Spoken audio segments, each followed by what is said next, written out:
অনেকদিন ধরেই রাজা মনুচন্দ্র ঝোলালাল চিন্তায় ছিলেন। তার রাজ্যের একটি প্রান্ত গোল্লাপুর নামে পরিচিত। সেখানকার মানুষ আর তার কথা মানছিল না, কর দিচ্ছিল না, হুকুম মানছিল না।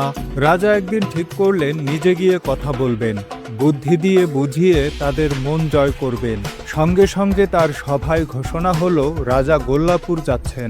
তিনি নিজের খ্যাতি জানতেন একজন মহান বক্তা।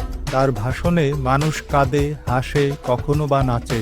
সেদিন গোল্লাপুর মাঠে এক বিরাট সভা বসল। মানুষ জামায়াত হলো হাজার হাজার। রাজা উঠলেন মঞ্চে, তার পোশাক ঝকমক করছে, মুখে হাসি। ভাষণ শুরু হলো, হে আমার প্রিয় প্রজাগণ, আমি তোমাদের পিতা।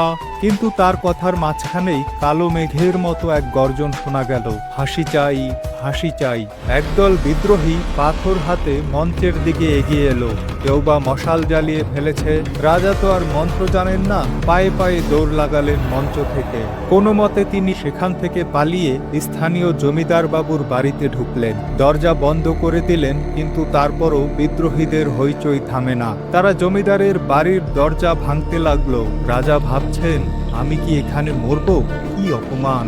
শেষমেশ রাজা মুখ ঢেকে চুপি চুপি একটা ঘোড়ার গাড়ি নিয়ে ছুটে পালালেন। গোল্লাপুর ছাড়িয়ে রাজধানীতে ফিরে এলেন।